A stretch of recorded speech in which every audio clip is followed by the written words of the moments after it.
Yeah, looks like we're out there on Facebook and YouTube. Hello, everyone that's watching out there. You're jumping on the program right now. This is Piano Tech Radio Hour. We're going to let in our live studio audience as well. Welcome those folks to the program. Hey guys, how you doing? Welcome to our live studio audience to the Piano Tech Radio Hour today. I'll give myself a little spotlight as well as our guest for the day. Sorry, we're starting a moment late, but we'll dive right in here momentarily. Looks like we got a nice turnout today. Thanks for joining us, everyone. Happy 2020, 2025. The year where I begin to stutter profusely. Um, yeah, it's going to be a fun one. We're going to talk about music, learning, technology, maybe a little bit about the Los Angeles, the glitz, the glamour, and the flames. Maybe I don't know if we'll talk about that, but yeah, we'll get into it today. It's going to be a fun one. This is Piano Tech Radio Hour. If you're here and you've been here, welcome again. If you're not, I'll give an intro to the program just in a moment so you can find out where you are and what you can expect. If you are out there on Facebook and YouTube watching the stream actually live, we'll try to get some links out to you so that you can actually jump in the Zoom call if you so desire, be just a little bit more digitally close to us. But yeah, let's intro and let you guys know what's going on here. This is Piano Tech Radio Hour. We gather here every Saturday to meet with and learn from the most fascinating and knowledgeable folks in the piano and musical world. Could include a manufacturer of pianos, a rebuilder of pianos, musicians of all sorts, makers of other instruments, and of course, piano techs. Our mutual goal is to become better at our crafts, to help each other, to create an ever more musical world together. Piano Tech Radio Hour is brought to you by Piano Technicians Masterclasses. That's an online learning resource that brings you cutting-edge instruction from piano industry masters without leaving your home. You can find out more at pianotechniciansmasterclass.com. You could also subscribe to this program, Radio Hour. It's just $16 a month. You get direct access to each week's private Zoom call, as well as all the archival recordings of over 200 episodes in our member area. You can join using the link bit.ly/join PTRH. That's bit.ly/join PTRH. And then, of course, make sure to check out the podcast version of the show. It's audio only, fair enough, and you need a subscription to really access all the videos, but it's great for listening in the car, doing some work in the shop, lifting weights, whatever you like to do when you're podcasting. And then, of course, we've got a blog on Substack. Look that up. Get some cool actual technical information from piano technicians. And then social media, it's here whether we like it or not. Let's participate. You can find us on LinkedIn, Facebook, Instagram, and Twitter. X, I guess. I don't know. X, and this is the first time I actually said X when I made the intro. Twitter. Man, am I behind the times on that one? Okay. All right, let's intro our guest for today. His name is Patrick Boylan. Patrick is revolutionizing music education with MuseFlow. It is often referred to as the Duolingo of Music Education. So it's a software. It helps people learn music, piano. His journey from traditional music training to self-directed practice has reignited his passion for music and led him to create an engaging platform for learning through sight reading. In this session, we might hear about the intersection of music, self-education, art, tech, neuroscience, the story behind the software, how it got started. We'll do some demo so we can see what it does and how it works. But yeah, let's dive into it and experience the program here. So Patrick, welcome to the show. It's great to have you here. Thank you so much for having me, Ethan. Yeah, absolutely. Now I want to get kind of stick with the culture of the show. What we do at the beginning here is we like to reach back down memory lane in people's childhood and say where did music first enter your life, and how what were the the intimations that maybe someday this would be part of your career? Well, I mean, I think the arts started all the way back when I was a child. My dad was an actor in a dinner theater in Chicago when we were growing up, and so we always went with him. He always raised us. He raised us during the day, and then he took us to the dinner theater. And as they were getting ready and everything like that, my mom then picked us up and took us back home. And so it was kind of that dual thing. My first joke ever told on stage was at that dinner theater. I was a little kid in a pinstripe suit. It was a gangster town, and we were all these, Chicago gangsters and everything like that. And, my dad, pulls me up on stage as a little cute little kid with the pinstripe suit. And I say, okay, everybody, okay, I'm going to roll up my tie, right? And I'm going to put it, the top one, I'm going to put it down here between my chin. I'm going to put the bottom one. I'm going to roll both of them up, the top and the bottom, and I'm going to let them go at the same time. And I asked the audience, which one do you think is going to get to the end first, the top or the bottom one? And everybody's like, the top, the bottom one, right? I'm like, okay, I let it go. And it goes down and I go, oh, it's a tie. Nice. And everybody, and that was I like, should have saw that coming. I was like, I hey, we're gonna be, know, what's the right? joke? It's a good one. I did not predict that, actually. So that was that, like, theater bug bit me and everything like that. But I never really did anything theater wise until high school. First music, it was definitely music was my first passion. 8 years old, probably, I asked my parents. We had this, old beat up piano in our living room that was in this piano bar for a while that we inherited from a family friend. And it had coaster stains on this, beer cans were like set on the side. So there's these big rings on the side. It was just old and beat up and I loved it. Right. And I wanted to learn it. And so I asked my parents, hey, can I play piano? Can I learn how to play piano? And they're like, it's a lifelong hobby, Pat. And I'm like, I want to do it. I want to do it. And I'm like, okay, we'll get you private lessons. And so they started getting me private lessons. And I swear within the first, I don't know how long, I was 8 years old, but like it felt nearly immediately, I just did not like the process of learning in that traditional way.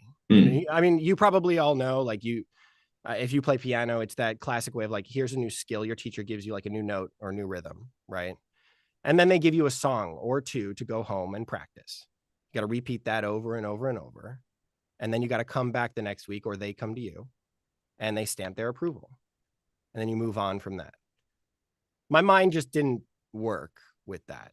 I can look at it in retrospect. I'm like, my ADD brain did not really do much with that, right? I felt like I was learning each skill in, compartmentalized. It wasn't like skill building. It wasn't proper skill building where it was, it just felt like it was cumulative. No, it didn't. It felt very isolating in that regard because I only learned that skill in the context of that one song. Okay. Yeah. Yeah. So cut to 8 years later, my parents had to ground me for practicing because I wasn't practicing. Thankfully they did that. I'm a professional pianist now, but like still, that's like, it's one of those things. It's like I can look back in retrospect, but I hated the process. And I don't really consider that to be like my substantial music education. It taught me the basics. It taught me how to play. But what really taught me was when my teacher retired. I ended up going back to my parents' sheet music and finding these little pieces that I loved. I just like started playing it and like figuring it out and found this little phrase that I really loved. And I just kept repeating that over and over and over. And then I closed the music and I had embodied it at the time. And then I like just improvised around it, putting this phrase into different musical contexts. I inverted it. I put in the left hand with accompaniment on the right. I put in the right hand, accompaniment on the left. I changed the key. I changed the time signature. I really messed with it, right? Really fleshed it out. And I was like, that was really cool. Great. And so I just kept doing that over and over and over. Cut to college. I was the only acting major that really could play piano.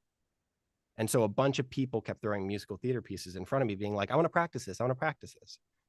And I was able to play it because again, looking back, you see, okay, I had taken the building blocks of musical theater because my parents had a bunch of musical theater. I had taken the building blocks of musical theater and I had really embodied those skills to the point of if I saw it again in another piece, I was able to play it.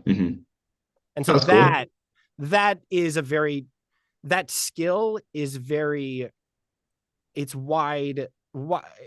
You need that skill to be a professional musician. And so here I am in Los Angeles. I'm playing piano at a piano bar. I had a couple different jazz residencies. I did an after school program where I was an accompanist for musical theater classes. I play for auditions, which again, that's a lot of like throw music in front of you that you don't even know and you have to sight read it. So that skill is very, it's what taught me the fundamental skills of piano playing, but it also is a very fundamental skill in its own right, you know. Hmm. So yeah, so I was like, what if there's a way to port that idea, that concept of sight reading and iterative learning and skill building? What if there was a way to port that over into an app when I started playing piano, you know, out here in LA? And that's what MuseFlow is. Hmm. It's that sort of, it's teaching you how to play piano through the act of sight reading. You're never going to see a same line of music, the same phrase of music ever. It's never going to repeat. It's always going to be new. Hmm. Yeah. And I got a chance to try it here in my area. And it was definitely an interesting experience. You know, we'll do a demo. People won't have like the physical experience like I did of doing it, but you know, you get a keyboard in front of you, plug it into the computer, pretty simple interface that way. And then, you know, there's an interface on the screen and you're given sort of notes to read that are at your level. And it just kind of flows, right? You got to try it out. And it's even as a, I mean, I'm professional level musician, I would say. I mean, I'm not practiced, I'm not out there gigging, but that's my level. But I'm not an amazing sight reader. That is not something that I got great at. And so yeah, for me, you know, I was just struggling with the best of them there. But it's a great interface where, you know, no matter your level, you can get better. And it's hard to recreate that, right? If you have a piece of music in front of you, you see it, try to read it, then you already saw it. How does that work on your sight reading? No, it's not as good, right? Yeah. So we'll do a demo a little bit later, but I do want to talk about, so you talked a little bit about your origin story as a musician, and it was nicely interleaved with just like this process of learning about music and sort of the desire to share that and the kind of way that your skills helped amplify your career and your sort of social and business network. What about the origin story of the actual project? Like you know, I'm an entrepreneur. I love starting things Right. and dreaming and stuff like that. How did that all come together? Like, what is this thing made from? What are the people behind it? How did you bring that all together? It was an interesting pivot, in my opinion, because I'm an actor and I'm a pianist. I'm not an entrepreneur, but if you think about the skills that are necessary to be an actor in a way, the business side of it all, right?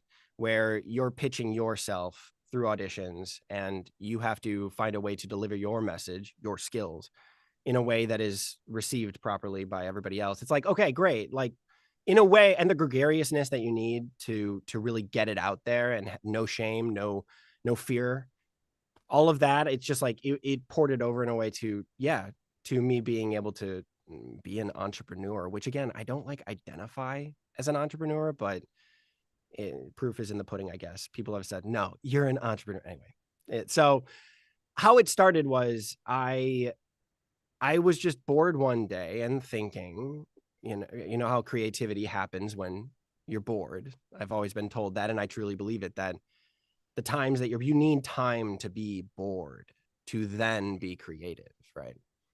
And so I was making a good living. I was playing piano, I was acting, I was doing the thing here in LA, right? And I was, you know, at a couple hours during the day and something just popped in my head. I'm like, what if there was a way to teach people how to play the way that I taught? Because here I am, and I think there might be something to that. And so I just started thinking about it. I'm like, okay, maybe cool. Let's think about sight reading, right? We can teach you from the ground up, right? We can teach you from one note, three rhythms or something. We can teach you how to read music within a very short amount of time. Let's consider this like, how are we going to engage people in the learning process that is very flow inducing? I think that was very important in my journey. So how do we give that to people? Well, I think it's, you know, you build an app that's low touch. Everything is fairly automated. You continuously play and play and play and find the groove where the challenge of what you're playing meets your skill level. Okay, great. So it can't be a structured curriculum, but we do want to also have a structured curriculum. So it needs to be this sort of like soft unlocking of levels and repertoire, but you can still go play whatever you want to at a higher Hmm. level if you want to. So it's okay. We got to find a blend of that. And I was like, whoa, okay, so something's coming together here. What if we teach how to play the basics through sight reading? The act of reading music at first sight. Okay, amazing. So cursor will go across the screen. We got 2 phrases in a row. Let's gamify it so that you have to get 95% accuracy at the goal tempo to then pass that level. Oh, whoa, this is a game. I was like, okay, whoa, this is definitely something here. So I brought it over to my music teacher friend, Stephen Gizzy. And he's like, Pat, I have literally thought about the same idea. And I was like, what? And he's like, pulls up all these notes on his computer. The guy's a consummate note taker. And he's like, okay. And I like start reading through it and he starts talking about it. And he's like, the only way to really make this scalable is to include generative AI, because otherwise you'll have to write all of the phrases of music. And that's just not scalable, right? Because later down the road, the complexity of each level is going to get much wider and you have to build and create all of those phrases. It's just like too much, right? Mm-hmm. And so I'm like, okay, that's a really cool idea. Do you know how to do that? And he's like, no, but I got a guy. And I'm like, whoa, okay. So we talk with his high school friend, Tucker. He's a bassist. He plays bass. He played bass in a band with Steven in high school. He builds AI models for a couple of fintech companies. And he was like, this is a really cool idea. I really want to do this with you guys. It's like, okay, amazing. So we got these 3 co-founders, me, Steven, and Tucker. Amazing. So we then brought it to VC companies being like, hey, give us money to build this. And every single one of them, we only went to 2 of them, but they were like, hey, have you guys built anything before? And we were like, no. And they were like, okay, we need to see a proof of concept. Otherwise, we're not going to give you money, because this is your first time, your first venture. You got to build something first and then we can talk. I'm like, okay, cool. So then we were like, put it out in the universe. Like, we need some engineers. Amazing. All right, let's see what we got. We didn't even think about this other friend of ours, Stephen Staley. He is a back-end engineer. He it works for a very, very financially successful company, making loads of money. We met him through a friend of a friend, and we ended up getting along with him very, very well, just as a friend. And so we ended up going on a hike one time, and we started talking about MuseFlow and talking about software development and the agile method and all of the things for software development. And then we started talking about MuseFlow, really about the core concept, and it blew his mind. He loved the idea of all the databases that were going to be needed to like build and make. You gotta love that. You gotta love that idea of all the databases, you know? Like, you're like, I am so not interested in that, but I'm so glad you are, You're the guy. You're the guy. Yeah. So, but we never really even like pitched him. He just was like spinning around in his head of like, this is amazing. Like, I would love to be a part of this. And we're like, I mean, I'm cool. You've already got a job. And he's like, I know. A week later, he says, I want a meeting with you guys. We're like, a meeting? Okay. And so we get on the Zoom and he pulls up a PDF, a slideshow, and he says, why Stephen Staley should work at MuseFlow. And we're like, oh, okay, let's hear it. And he talks about his experience. He pitches himself to us ostensibly.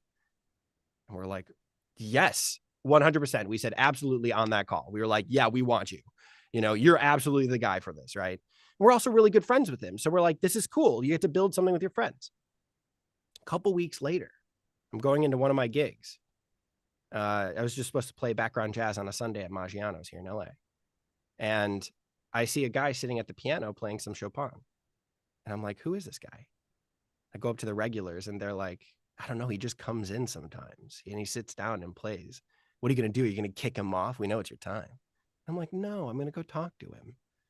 And so I go over there and I'm like, hey, I'm supposed to start playing. Do you want to like maybe go back and forth? You want to trade songs? And he says, sure. Yeah, that sounds great. So he's playing classical, I'm playing jazz, he's playing romantic, I'm playing, just back and forth, back and forth. We get to talking. Turns out the dude's a software engineer. And he lives right down the street and he works as a front-end engineer for this company called MedPro, which is another app. And so I buy him dinner, I butter him up. We get to talking about MuseFlow. I show him our pitch deck. A week later, he calls me up. He's like, I can't stop thinking about MuseFlow. I'd love to be a part of it if possible. And I say, let me talk with the team. Like, I think it's amazing. So like, honestly, a lot of it was luck, but it was, preparation meets opportunity. Yeah, kind of there's a thing. lot of momentum going on there. Yeah. Yeah, so I don't know if that, I don't really believe in those sort of like putting it out there in the universe, but not really acting on it sort of intentions. Nothing really is going to happen if you just put the intention out there and then don't actuate on it, right? Yeah. I wasn't really actuating on it. We weren't really actuating on it, but like we just started talking about it, and these two people got really interested right away. Andrew's a classically trained pianist, That's and perfect. he's a Yeah. software engineer, and you're like, this is incredible. And so yeah, it all just kind of came together. And so yeah, we've been building this for about a year and a half now, and so we've got a Awesome. solid product that we're really excited about. But the idea is just still so big, so we're still very much in the building phase of this, you know. All right. I think it's time to see it. What do you think? Should we Sure. check it out? All Yeah, right, let's do it. great. I think you've got screen share. Remember to put the share audio option and yeah, give us a rundown. And so basically, folks, I've tried this, very cool technology. This will be an update since I last saw it, I think over the summer. If people have questions, feel free to put them in the chat, stuff like that. And at some point in the future, maybe at the end of the show, we'll probably have a way for people to sign up with a discount too. So that'll be fun if you're intrigued and you want to pick up some skills. Yeah, let's Yeah. see what's going on. So since you've seen it, Ethan, we built the first interactive tutorial here. Oh, see, there we go. You got to connect your keyboard. Right now it's browser based, so you have to have Chrome. Let's see this. One sec. It's going to update here. This is a piano. So as you can see, we start you from literally zero, right? We start you from this is a piano, right? Mhm. And so nobody's really doing something like this, which is like a truly interactive tutorial. Mhm. Check it out. Each key makes a different sound. The ones on the right make higher pitched sounds, and the ones on the left make lower pitched sounds. Try it out yourself.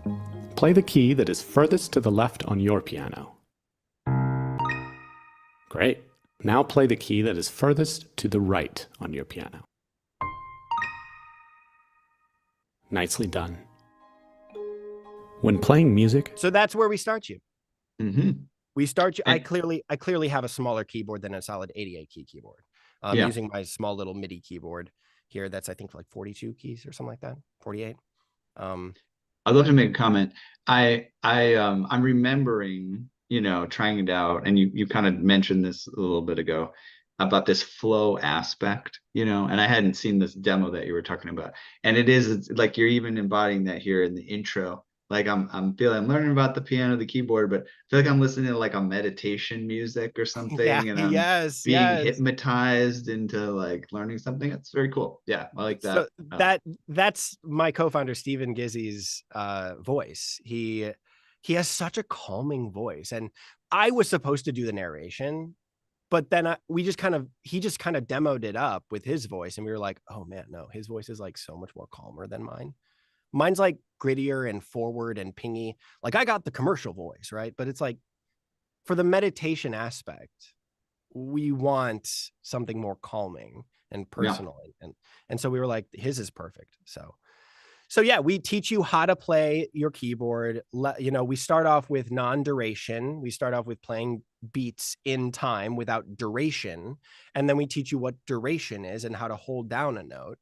And then by the end of it, you're learning what the grand staff is. we write out our music notes from left to right using a system of lines and spaces that looks like this. You can see there are two groups of 5 lines each, with 4 spaces in between those lines. Each one of these groups is called a staff, and the whole thing combined is called the grand staff. Since we use both of our hands to play piano, we put notes in the top staff when we want to play them with our right hand. A lot of detail there, right? And we learn time signatures, counting beats, all that good stuff. So there you go. That's the end of level 0. That you can go through within like 7 minutes. So we teach you how music is written, how to play your keyboard within 7 minutes. Fantastic. Level 1, if you can see down here, is middle C. We give you 3 rhythms right off the bat, give you a whole note, give you a quarter note, give you a half note. You can start from there. We build you note by note. Second note is D. Third note is B. Fourth note is E. right? Keep on building, keep on building, keep on building until we get to harmony. You get polyphony here, okay? Polyphony, polyphony, and then we bring to rests, okay? Bring in rests, keep on building new notes, keep on building new notes. It's very iterative. Again, you're never going to be repeating the same notes again. Let me just show you level 15. I'll show you level 15 here, and we'll see how it works here. This is what our old tutorials look like. We're still building out the interactive tutorials for each of these levels. But they were just slides at this time, which never really was like so engaging and not flow inducing, right? So we're like, great. So this is each level is made up of tiers. So we start off by giving you much easier. This is monophony, right? Monophonic. And then we bring in harmony. And then we bring in more complex harmony. Goal tempo, if you can see, is 72 beats per minute. If you go below it, what's going to happen is you're going to see these things light up. These are what we call chevrons. These are 4 phrases in a row at 95% accuracy. Boom. You've passed the tier or level. Okay. If you're below the tempo, below the goal tempo, these aren't going to light up. You can just keep playing, which, crazy enough, we actually have a couple people that are subscribed to MuseFlow that they've beat our current unit, like our 26 levels that we've got currently for unit 1. They've already passed it, but they just want to keep using MuseFlow because they just want to keep playing the iterative music that they just want to keep getting in that flow, getting in that groove. It's kind of a beautiful thing. I never really thought about that use case for MuseFlow until users started using it in that way.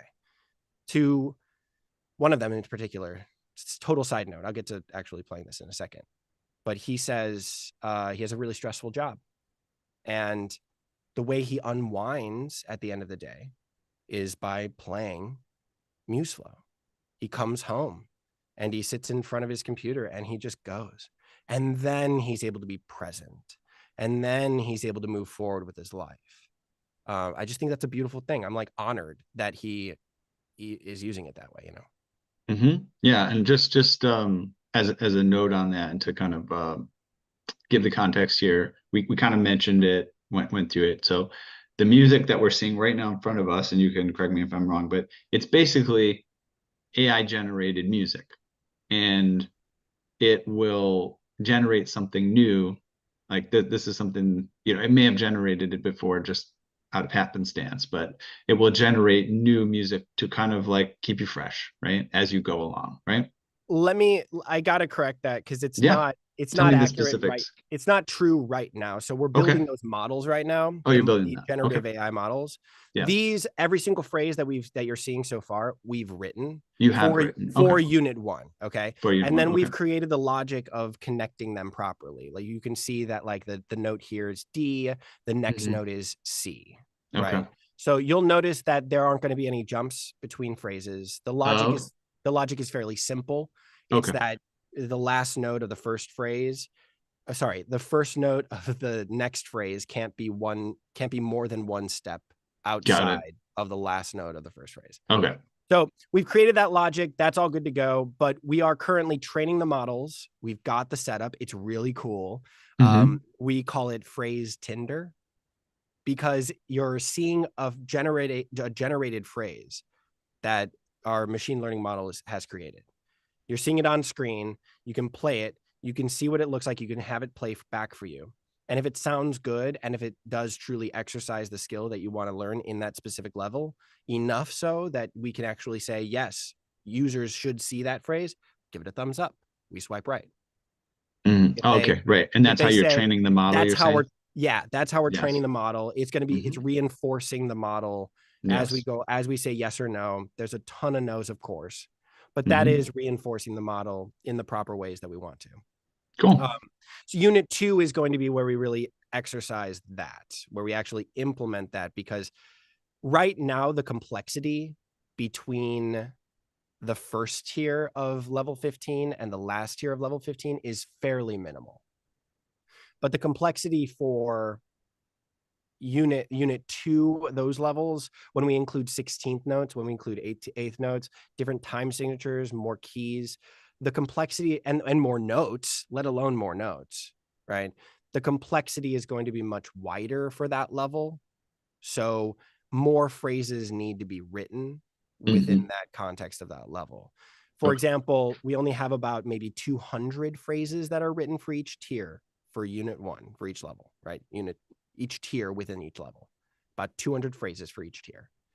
Unit 2 for each tier is going to be about 600 phrases that we give the thumbs up to.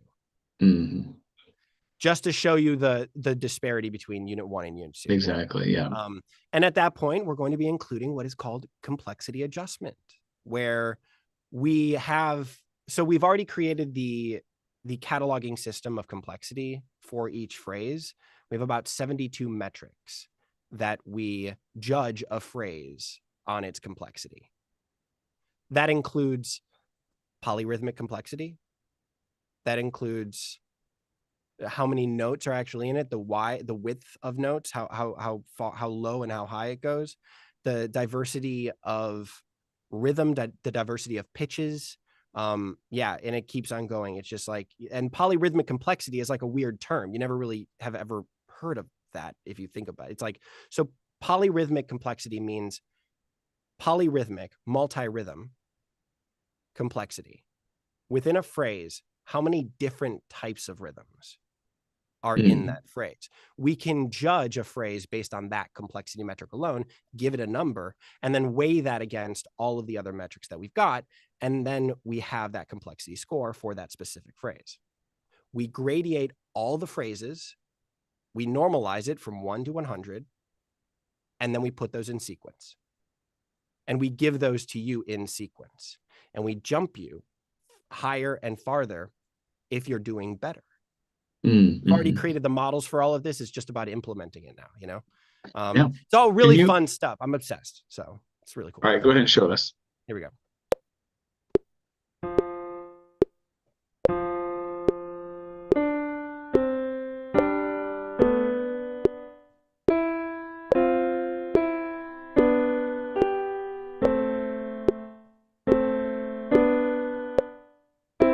Notice the chevron up there?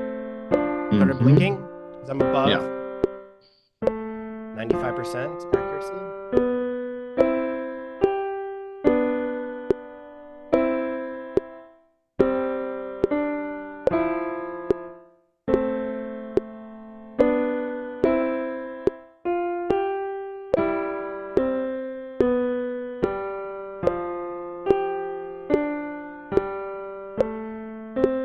If I miss a note, it turns red.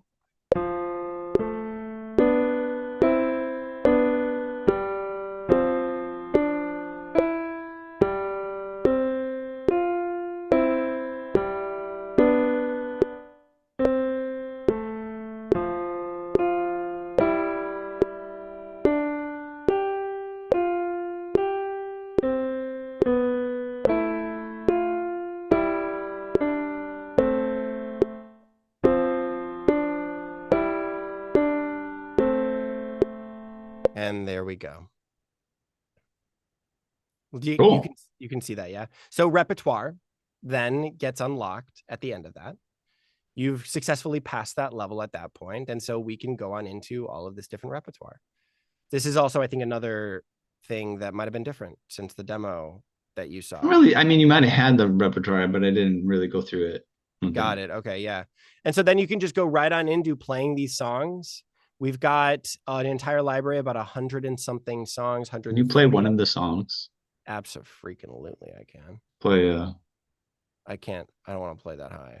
I don't want to. The sight reading. So the sight reading music is almost intentionally not your typical music because it wants to test you on whether you're going to grab the notes. You're going to see them by sight as opposed to I don't know, just like some sort of existing pattern, or sometimes music is very repetitive, right, by its nature, and right. Yep. But then when you're done, you get to actually play a song that is, you know, it tests your knowledge and abilities, but has a melody to it that has some patterns that are recognizable, and yeah, you can latch onto. Exactly. I think that's kind of that's in a way the unique selling aspect of MuseFlow, is that you're learning the core concepts of music outside of the context of songs, because humans are so natural to recognize patterns within songs, you know? Mhm. And so we latch onto those patterns very quickly. And so that's what we learn by rote. We end up learning the patterns by rote instead of learning the note or the rhythm or the new skill, whatever it may be. That's why that honestly is why 85% of people stop learning, in my opinion. They stop after high school. They stop their instrument is because they haven't cumulatively learned the skills that are proper, you know, for you to be able to play at a certain level. So what you're ending up doing is we're just focusing on what songs can you play at a higher complexity. That's all we're focusing on in traditional lessons. Whereas there is a different threshold. There's another one that we want to focus on. What can you play at first sight? We want to raise that threshold up so it meets what songs you're going to be learning, so that you're not just focusing on the learning of those songs. You're actually getting to a place where you can play those songs proficiently faster. Then you can get into the answering the questions of, why do I want to play it this way? How do I want to play it? Give me the emotion behind it, the musicianship aspect. Now that is the fun part of playing. Let's play a song.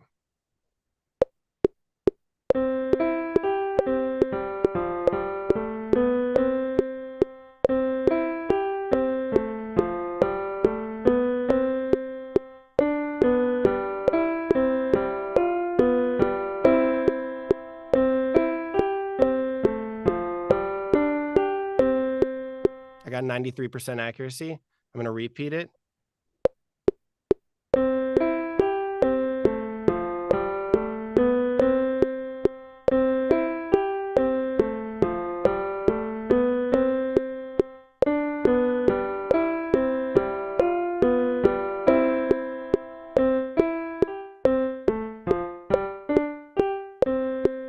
So yeah, that's of course you can change the tempo, but the goal tempo for this one is 140. That's pretty high, right? Yeah. Got a couple different options. What I like about it too is it's very discouraging of this common habit where when you make a mistake, you stop, you know, and it's actually nice because I think there is that sort of a human tendency when you make a mistake to stop so you can recognize it. Oh, okay, that's what I was, I made a little mistake there. It's kind of nice. It's okay, you made the mistake. We got it notated right here. You had a mistake on this note. Okay, fine. All right, let's move on to the next one. You can go back and check what they were. That's kind of cool. We noticed that there is in at least Stephen Gizzy, my co-founder, has mentioned often to us that he used to teach in the traditional way. And so many kids these days, and I think this has been the case forever with the traditional way of teaching, they get clammed up with failure. They hate it. They can't stand it. They're afraid of it. We don't really know the details of it. I think it goes back into a lot of psychological principles of like, maybe back in the day they were shamed for being bad at something, and maybe that's really stuck with them. Maybe the teachers have done something bad, and so we've also been pretty engineered to think that perfection is the only good in the process of learning, 100%. So I think that has come into play here. We very specifically deter people from stopping. We want you to just keep going. Failure should just roll off your back. And so it doesn't really matter if you mess up. It doesn't. You can do it again so easily by just clicking this repeat button and it starts again. So you can just keep playing. We saw one of our co-founders play once, Staley. He finished a level. We watched him finish a level, beat a level, and repertoire got unlocked. I think it was level 18 or something like that. And he's like, amazing. Okay, I'm going to try this song. And he like sits down and he starts playing, and we're all on a Zoom with him, right? And he's like playing the song, messing up constantly all over the place, just all over the place. But he's still engaged and he's smiling. And we're watching him, and he finishes the song, and we look up at the accuracy, and it's 40% accuracy. He barely got a note right on that thing, but he still had so much fun. Yeah, that's true too. There's something almost like you get it's kind of like a giddy kind of like, oh, I'm trying to, it's like you're playing that whack-a-mole kind of thing, right? That's Yeah, fun. It's yeah, fun to yeah. play whack-a-mole. You're not gonna be like, oh, I hate whack-a-mole because I never whacked the moles. It's fun. It's like you're getting a little bit of a juice from like the rush of like having this crazy challenge that you probably can't do, but you're kind of forced with it. I totally get that. Yeah, that's cool. I like that. Yeah, because Yeah. it can really get you down when, like my son does cello lessons, whatever. You get to the thing and can't get it right. You just don't want to do it. You get discouraged. You get discouraged, right? And so we've gamified it to a point of like capturing those dopamine hits and giving those back to you on repeat. And people are just happy to be playing. That's all, forget about, I'll tell you from personal experience, when I'm playing at my piano bar, I'm messing up constantly. It's Right. not about being perfect. It's about entertaining a crowd at that point. And as long as people can continue to sing with you, and as long as you can entertain a crowd, you're good. Mess up all you want. It doesn't matter. People are still going to be engaged. And so that's kind of the meta skill that we're kind of teaching here is perseverance is key. Failure just rolls off your shoulder. Let it happen. Let it pass by you. Don't get down on it. So we've also cared deeply about the Montessori technique in that regard. The only things that we are going to be including here is positive reinforcement about the process, not perfection. Oh man, you worked so hard on that. Well done. Not, you did so well on that. Well done. Mm-hmm. Yeah. There's a difference. Sure. Progress, not perfection. Process over perfection. Wonderful. So that's the app. Very cool. Yeah, exciting. Exciting. Thanks for sharing the updates and everything. Of course, if anybody has any questions or anything, that's fine. If you don't, that's fine too. But yeah, feel free in the chat to say something, or even if you want to come on video or audio, we can do that if necessary. I think I do one thing that I kept thinking while we were doing the demo is, we do have a lot of piano technicians in our audience. It's kind of our core audience. So what's cool about this, if you like this, if you think it's fun, it's like every day we're running into people who are learning to play the piano. So, I think we can talk about, I think you'll have like a discount code or something at the end. We can talk about, is that something that they can share with their clients as like a little perk or something? But I think, it's kind of fun. Somebody's talking, you're talking to your client. They say, hey, I'm trying to learn. Okay, here's this cool app. Check it out, a discount code. So hopefully we'll spread the word to our community. It's kind of like a perfect little end. Everybody's learning. Everybody needs some practice this stuff. Yeah. So keep that in mind. And I'm sure there's also, myself, I play really well. Like I said, my sight reading's not that great, but there's also piano tuners. They're a bass player. They're a flute player. I don't know. I think there's guys that tune piano that don't even play music. I think that happens, but there's guys who don't really know how to play the piano great, but they tune it. And so that's kind of fun too, to build your own skills. And then, you also get that dopamine hit of, I just finished my tuning and now I'm learning to actually play better, and you can play a little something. So there you go. I love that. I do see that there maybe was a question. Was it David from David? And did you want to come on audio or camera? Yes, or I'll do audio online if it's okay. Well, did you just turn your camera off? No, I didn't. I'll add a spotlight. Here you are. Hello, David, from David and Hope. How's it going? What's your question? I am good. I think it's just so creative and cool that I really got stuck into that when you said, Patrick, when you said that some guy comes back and kind of he learned to maybe do something you had never prepared for, which was underplay the rhythm that was required so that he could continue at that level and just come back and riff. I mean, he just relaxed after work by just, continuing to sight read. So continuing to be creative, he got these creative dopamine hits over and over. He gamed your gaming system. Yeah. Yeah. I think it's so cool. I think the fact that you start out so basic and you come and you just keep following people as they progress or as they want to progress, instead of like a teacher that makes you progress or maybe even shames you for not progressing. I think, the fear of failure kind of stifles creativity and learning. So, I mean, that's exactly what you were saying too. So I think this product right here has so much promise. Oh my gosh. Oh, thank you. For truly getting people to love to play, That's to the goal. love. So I just wanted to say that. Thank Thanks. you. Thank you. Thank you. And are you wearing suspenders, David? Yes, I Thank am. you. Thank you Thank very you. much. Thank you for wearing suspenders. Are you wearing suspenders? I am not. I'm wearing a Canadian tuxedo though. So I got Oh, that going for me. But yeah. I thanks find my for pants, if I'm not wearing suspenders, my pants fall down. So I have to. It's required, you know what? And also I'm just realizing this in the era of COVID and Zoom, somebody's wearing suspenders, you know they're wearing pants. You know what I Yeah. mean? It's like a little, just a little vote of reassurance, you know. They're not, even if you're trying to fake it, they wouldn't stay like taut. You got to have pants on. Well, I don't know. I Wearing think that suspenders. if that became the indicator and people, really needed to show, you'll eventually get something you could tape on yourself only for Yeah, yeah, they the would. fake it. Somebody would game it. Somebody find a workaround, right? All Thank right. you Any for chance to not thank wear you pants, Yeah. for And luckily with your the thing you're creating here that you've created, it doesn't matter whether you wear pants. No, it doesn't. Right? Not at Okay. All all. right. matter. And I'm Doesn't done. matter. Thank you. Thank you, thank you, thank you, David. That should definitely be your tagline.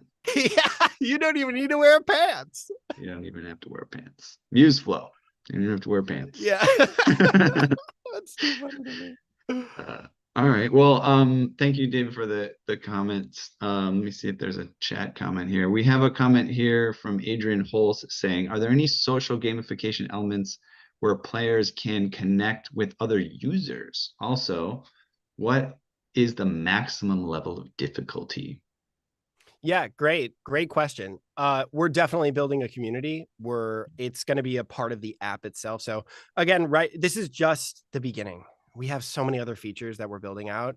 An exercise library where when we recognize that you're messing up a certain interval or a certain rhythmic pattern, we'll give you an exercise to work on that specific interval or that specific rhythmic pattern, whatever it may be. We can recognize the patterns within your playing and give you exercises to work on that. We also definitely want to build out a teacher portal where they can see all of their students' rosters and assign exercises or assign levels. We have a couple teachers that are using it right now as like, this is their homework. So they send out the homework to their students being like, finish levels 1 through 3, right?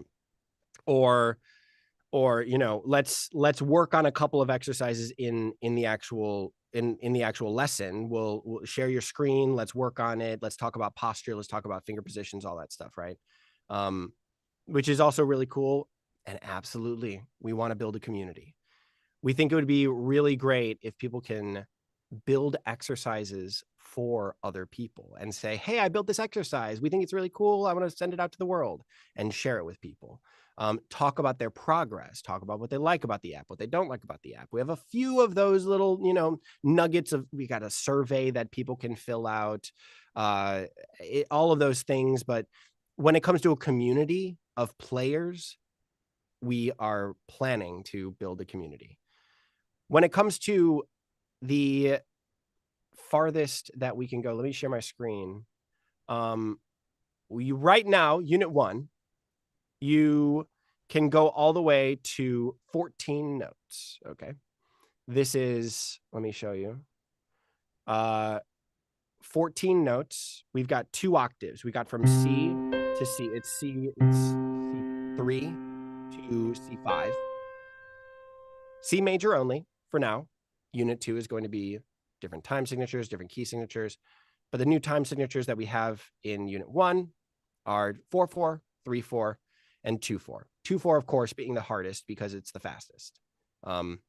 It's not technically the fastest, but when it comes to consuming and playing material, yeah, it's going to be the fastest, especially in comparison to 4/4, where there's definitely more beats per measure, right?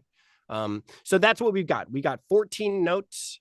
We've got 4 rhythms, whole notes, half notes, quarter notes, dotted half notes. And we've got C major, and we've got 3 time signatures. So that's the current, I'll tell you right off the bat, you want to watch me play this? I'm not that good. I'm working on this. Like I've only passed this level once, and it took me a while to do it. I kind of want to show you what we're about to be releasing as like a little teaser to show you guys. This is our dev environment, and I want to show you what we're working on this right now. Oh yeah, you can see this. This is like the whole 14 notes, you know. And so we've got the different things that you have to move around. We've got the hop, the skip, the pivot, right? Those kind of things. I don't know if this is the level to show you, but I kind of want to show you guys if I can beat it. It's an end of tier wrap up that shows you a data visualization of your playing. This is going to be released probably next week sometime, actually. Cool. All right, let's see if I can do it. Here we go.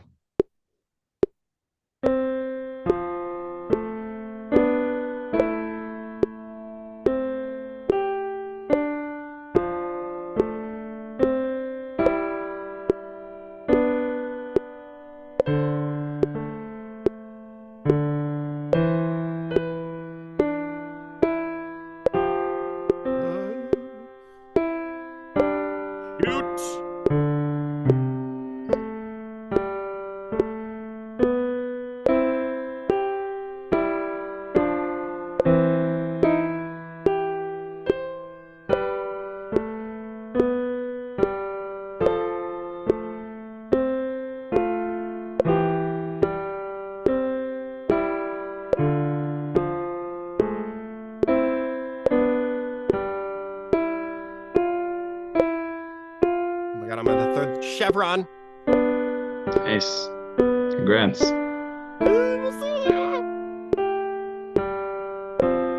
Shoot. Oh my God, I did it. Wow.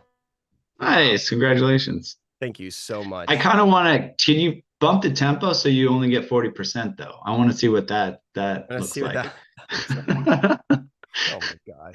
Oh, actually, I don't even know if this is, oh shoot, I can't show you the data visualization. Unfortunately, it's not the right, that's software stuff. It's not the right. Oh, okay. What it's called branch. Somebody else has pushed their development, what they've been working on. This is not the proper branch. So let's see what it looks like at 150 beats per minute. Okay. Go. Yes. Oh my gosh, guys. I don't want to, let's try it.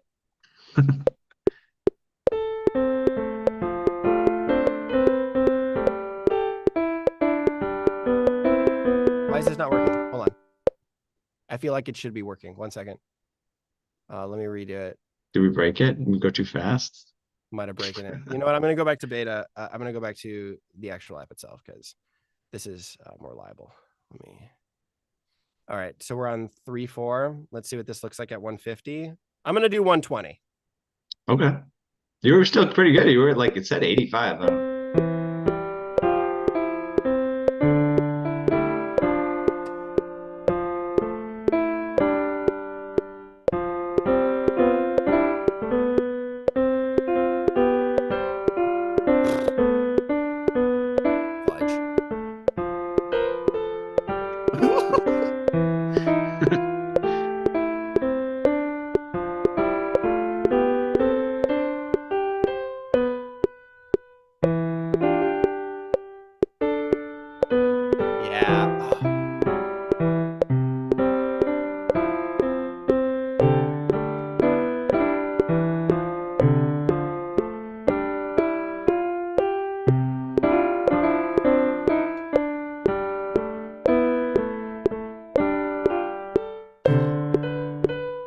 See, at this point, you're like, you're out of flow.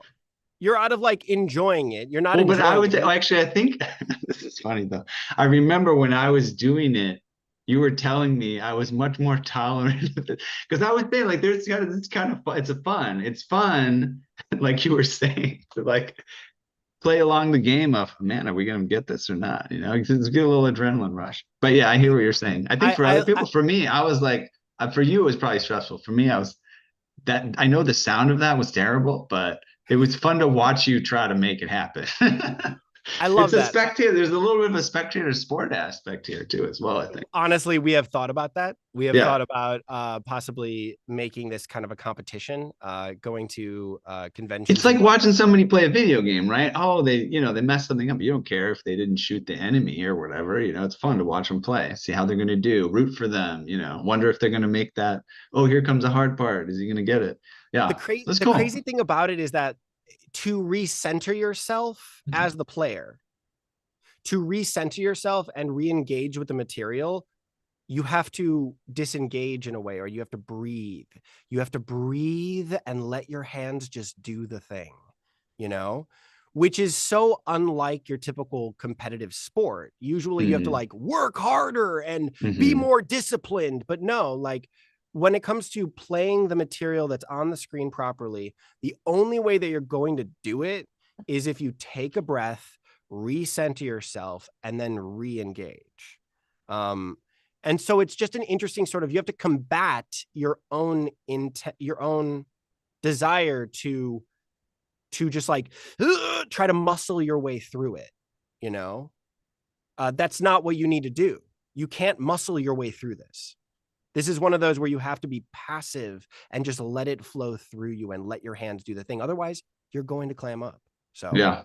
Different people have different tolerances, right? Like you have a totally different tolerance for the difficulty of this, whereas I don't want this many errors. I don't.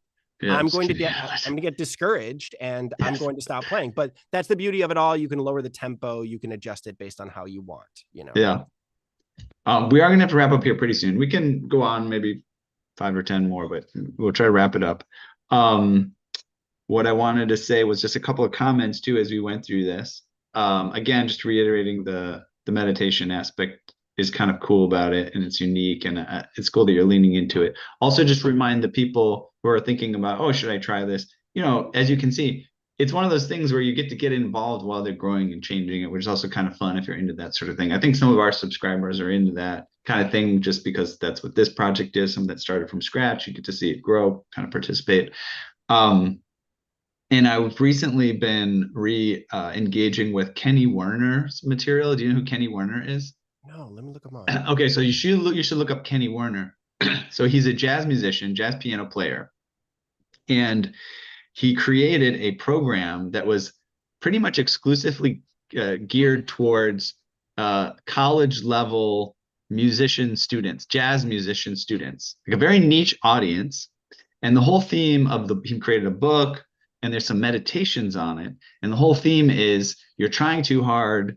You need to relax. You need to get in the flow in order to get better at hear jazz music, improvising and things like this. So I looked him up. He's 73 years old now, but he's probably pretty healthy and happy. You should connect with him. I bet you this would be like an interesting synergy. You know, I love it. Yeah, I totally will. Thank you for that. That's so interesting that some people, you know, there's two kind of different pedagogies when it comes to piano playing and piano performance. One is the jazz and improvisation, the sort of like get into the flow, let's chill out and let's enjoy the process of playing. It doesn't matter if you play wrong note, blue notes. It doesn't matter, you know? But then the other one, the very classical, strict, you know, you got to play it perfectly is that's the classical way of doing it, right?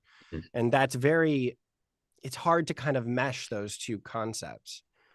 We're somewhat meshing them by giving you music, actual music, Western notation that we're getting you in the flow of playing. Jazz and improv, they try to get away from Western notation, and they successfully have, and they did. And you do see some like riffs that are written out and everything like that, but you have to learn them in the traditional way of playing it perfectly, right? And so we're kind of trying to blend those two concepts. I love it. I'm totally going to look this guy up. I'm going to email him right after this. So yeah, it's a good synergy. We should get him on. Maybe he'll come on radio hour. Maybe I can get a score of that. That'd be cool too. Yeah, if you get in touch, connect me. I will. Yeah. Okay, so we should probably roll out here soon. Any last things you want to share? Of course, you want to share where people can go to like learn more, to access this, to subscribe, stuff like that. Anything we missed? Yeah, I'll hand it over to you. Yeah. I'd love to say, like, please hit me up, shoot me an email. It's patrick.boylan@museflow.ai.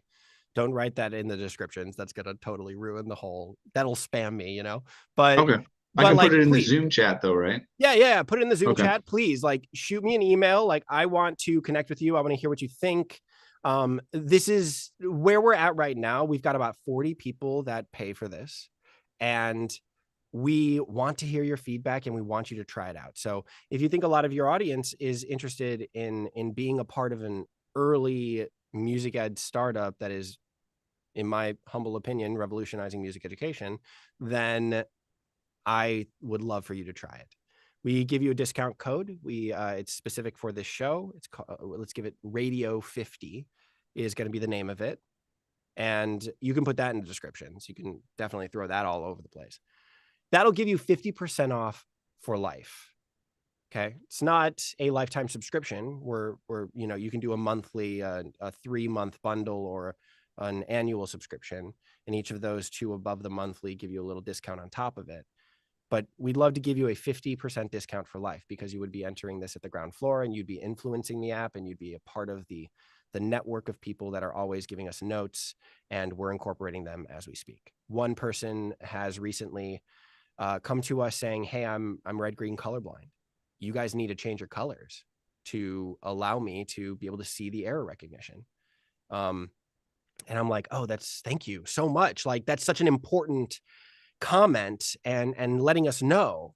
Thank you. And so next week, one of our engineers is going to be devoted to creating some toggles. We've already mocked up the UI for that. And it's going to be in the settings section for monochromatic for people that are truly colorblind, and red, green colorblind. So accessibility, it's like one of those things. It's like we never would have known that because none of our founders are facing that difference. They don't have that difference a part of themselves. So it's like amazing. That being said, for anybody who would like to get in on the ground floor, we aren't offering this discount code to everybody.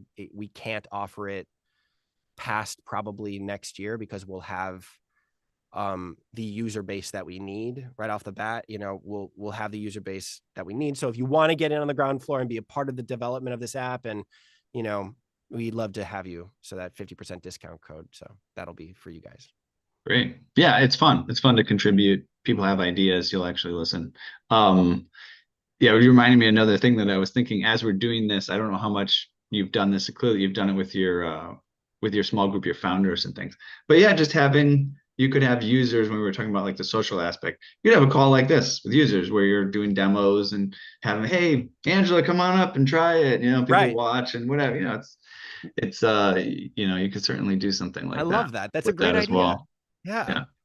It would help build a community. It would help give a face, a face to everyone that's involved. And, it's nice to be alongside people that are doing at the same level, they're going on the same journey as you. Such a good idea. I Cool. think I'm definitely going to be doing that in the near future. I appreciate that. All right. Well, if you need any help setting it up, I'm here. Oh, thank you. Okay. Yeah. I'll definitely hit you up. And let's do http://museflow.ai. That seems to be what works best for our website. Did I put that in the chat or not? You put www in front of it and the okay. S. Okay. Try just http://museflow.ai. Forget about the www. Okay.